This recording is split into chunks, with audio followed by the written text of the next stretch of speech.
Donald Trump is panicking as Iran has rejected Donald Trump's ceasefire request. Donald Trump sent Iraq's Prime Minister Ali al-Zaidi to meet with Iran's President Pezeshkian and Foreign Minister. Trump was begging for a ceasefire. Iran said absolutely not. The New York Times is also confirming this.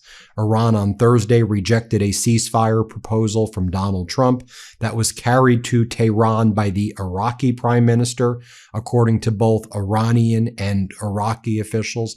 This has separately been confirmed by U.S. officials.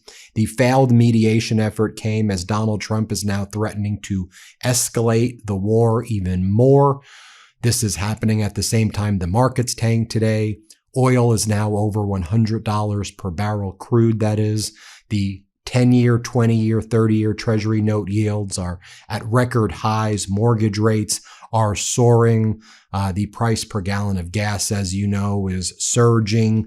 Very difficult, catastrophic economic situation here. So Donald Trump sent the Iraqi prime minister, who was in Iran today, to beg for a ceasefire, and Iran said, nope, we've got Trump in the United States right where we want them. We want them to pay. They pulled out of the memorandum of understanding. We have no interest in doing a deal with them. We don't trust them.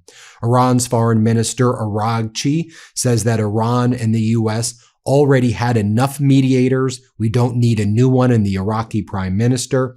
The problem is not the passing of messages, says Iranian Foreign Minister Araghchi. The problem is America's outlook, which is illogical, greedy, and controlling. Two Iranian officials say Iran is preparing to expand the war significantly if Donald Trump strikes critical infrastructure. The United States indeed launched its 13th consecutive night of strikes this evening after Iran rejected Donald Trump begging for a ceasefire. The strikes were significant. However, it was not as big as the night before, which is interesting. A lot of people are saying that the U.S. is running out of munitions right now, that Donald Trump and Hegseth have handled this, or I should say mishandled this, so much that they don't even have the ability to escalate that much any further at this point. But there were some serious strikes. I don't want to downplay the severity of it. Let me share with you this attack on the Avaz area, which is Iran's main oil region. There was about 35 strikes in the past hour and a half. This just occurred. Avaz is the capital of the Khuzestan province, housing Iran's major oil production and refining infrastructure. And so I'll show you what went down when one of the innocent civilians there captured the following. Let's play it.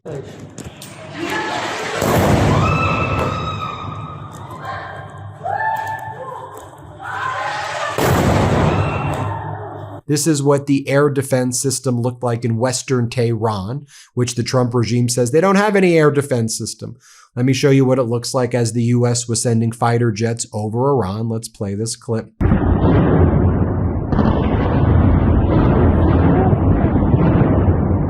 Notably, this footage has been circulating of a crashing and burning aerial object flowing from the sky over Keshem Island in southern Iran, with initial reports that Iran struck some sort of jet. It may be an MQ-9 Reaper. I'll show you the clip. Tell me if you recognize what this is. Let's play it.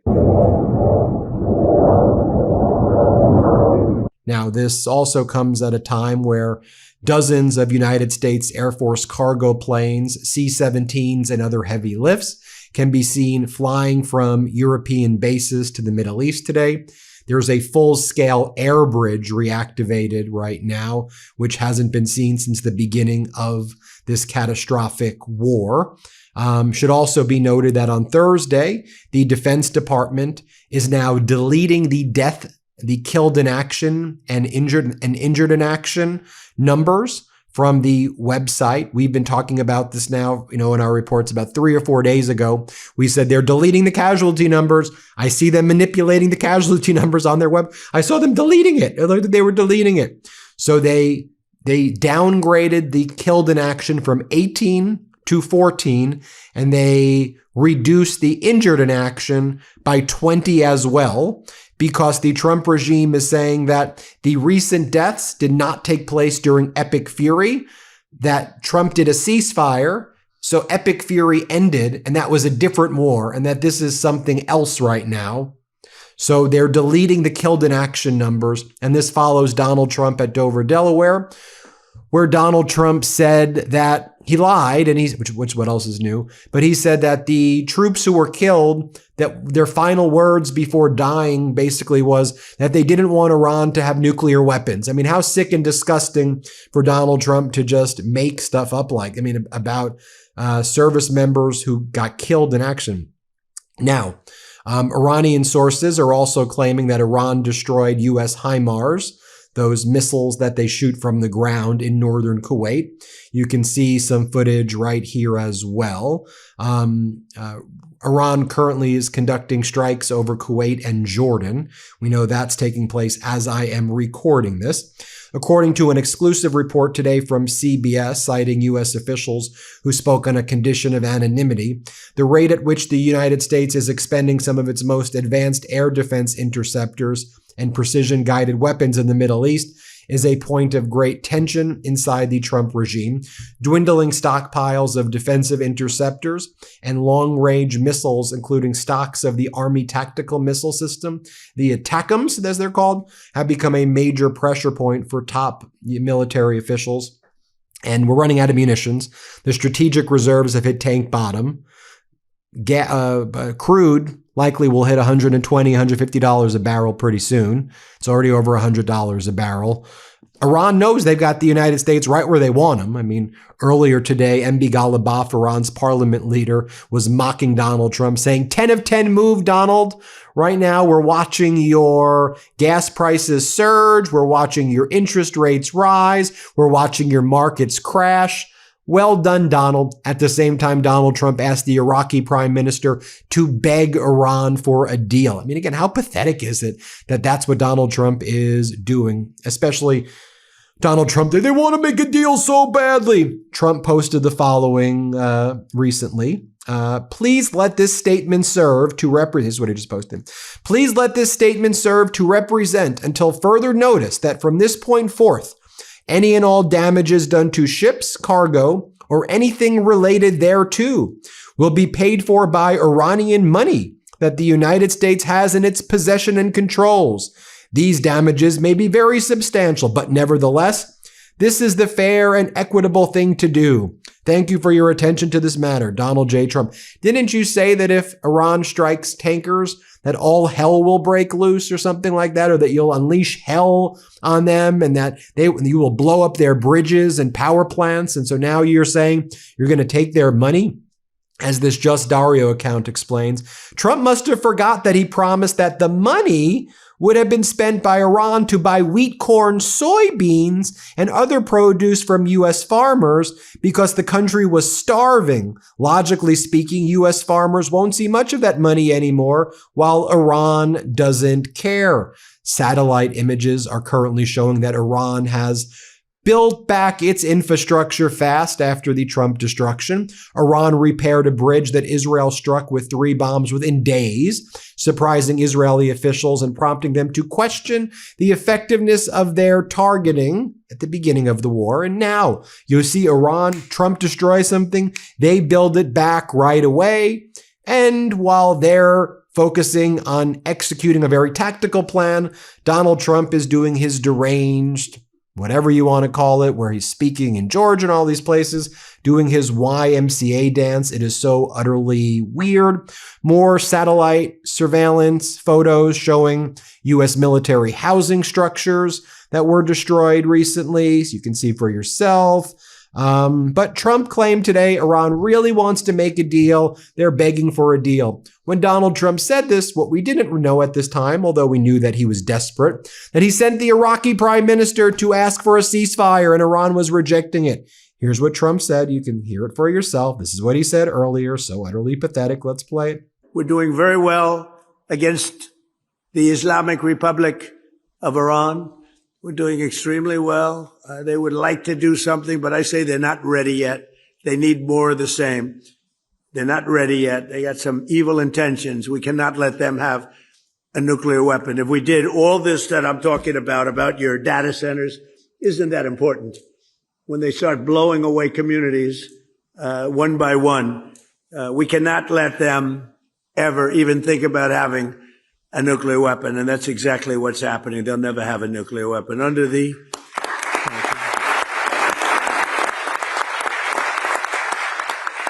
Earlier today, Marco Rubio, when he was at the ASEAN conference in South Asia, Rubio's like, Iran's begging us for deals every day. They really want to do a deal so badly. They beg us all of the time. Here, play this clip. Okay, these people who are calling us every day, begging, let's do a deal. They send us messages through other countries, third countries.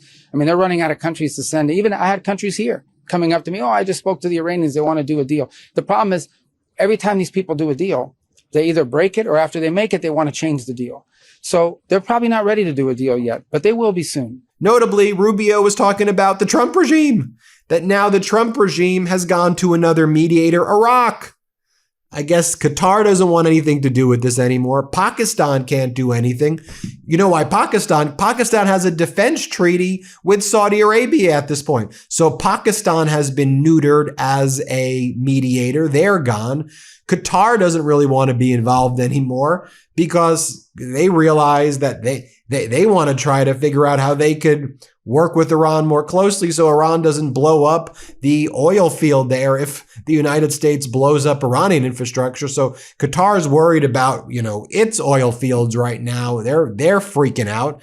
So Donald Trump goes to the Iraqi guy who Trump was saying was good looking, and had that guy try to deliver the ceasefire. And if you know this Iraqi prime minister, he was a compromise pick that the U.S. really wanted in there, and the U.S. thought they could manipulate. Iran thinks that they can manipulate him. Al-Maliki, the guy who Iran wants, was pushed aside by the United States. So Iran doesn't really trust this guy in Iraq, but he is still someone who, saw the millions of people show up in Iraq and how powerful the Shiite community is in Iraq. So Donald Trump tried to get that guy, but that guy is weak. I mean, I think everybody knows al-Zaidi, is not strong, but Trump sent al-Zaidi, and al-Zaidi was not able to do it. I mean, again, how utterly embarrassing. And now on state regime media, which calls itself Fox, they're out there talking about war crimes that they want to commit. What should Trump hit first? Should we take out the nuclear plant? Or should we take out that power grid? Well, if we take out that power grid, 40% of electricity gets cut off to Tehran. And if we take out the nuclear power plant, that could be bad for the... What do you mean it could be bad? Like Chernobyl bad? Yeah, like you're going to blow up a nuclear power plant and lead to cataclysmic nuclear annihilation of the world. You're going to blow up the nuclear power plant? Y'all are crazy people. This is literally there on Fox, which I'm about to show you. They are hypothesizing if Trump should destroy and blow up a nuclear power plant for civilian use, that will literally result in a situation that would be nuclear annihilation. Here, play this clip. All right, so let's take a look at the power plants and places that we might be able to hit. Lucas, as you see these as targets, what do you think we might hit first? Well, I don't know if we'll hit it first, but the Damavad plant supplies 40% of Tehran's electricity. The Bashir nuclear power plant, probably not likely a target. The Russians built this. They still supply Iran with low enriched uranium. Because, Lucas, we should say there's a risk to blowing up a nuclear plant. There's no question. Now, the South Pars gas field, this sits on the largest natural gas field in the world. Israeli forces hit this on March 18th, in the beginning of the war. Iran responded by hitting the Qatari side of this natural gas field. In terms of targets. But let me ask you here, this is the Strait. Yeah, this is the Strait. So if we want to send a message in the Strait where they're hitting ships in the Strait, wouldn't that be a place we go? It would. The only question is what would be Iran's response? We've seen Iran hit back in Qatar's oil field, natural gas oil fields in the UAE. That's the big thing. You mean they'll have a like response? If we hit a power plant, no question. That's been this tit for tat the whole time. That's what's notable about the Israelis. They use disproportionate responses. Probably one of the reasons that Israel hasn't re-entered the war. Iran has not attacked Israel since early June. And your assessment of how we're doing it now, do you think we're doing disproportionate? disproportionate, or do you think we could be doing that? Not doing disproportionate. It is notable that U.S. forces hit an Iranian barracks after an American barracks was hit, of course, in Jordan. That's what killed those 3 U.S. Army So soldiers. this is the power plants that we could be hitting. This is the big one. It'd be like Chernobyl on steroids.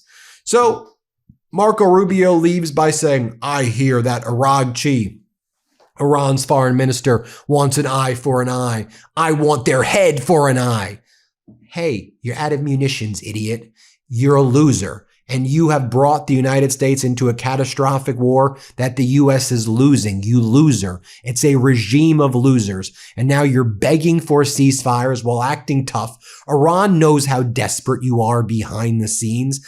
Who's your audience? The 30% of MAGA that still supports this crap? Who is this directed to? Because the whole international community knows Rubio and Trump and Hegseth and this whole clown show regime is weak and pathetic and desperate. And you could claim all you want that Iran is begging for this. They know the reality. They know how pathetic it looks when you're up there saying this crap. Here, play this clip. I think I saw, guys, I saw Araghchi, their foreign minister, who the other day say or something about their policies, an eye for an eye. The president's policy is a head for an eye. I mean, honestly, that's what it's going to be. I mean, they will pay a very heavy price for the things they're doing. They're already paying a very heavy price. You guys don't know it because you don't cover it. You're not in Iran. You're not in the street. They don't have a free media, but they're going to continue to pay a very heavy price. Their industrial base has been decimated. Their defense industrial base has been decimated. They're losing launchers. They're losing radars every single night. There you have it, everybody. Let me know what you think. You got a copy of WTF America? Get your copy of pre-order it now if you can. Hit subscribe. Let's get to 7 million. Thanks for watching, everybody. Breaking news right now. My brothers and I wrote a book. It's called WTF America. And well, doesn't that just say it all? It comes out officially this October, but you can pre-order your copy today. Just scan the QR code or click the link in the description below.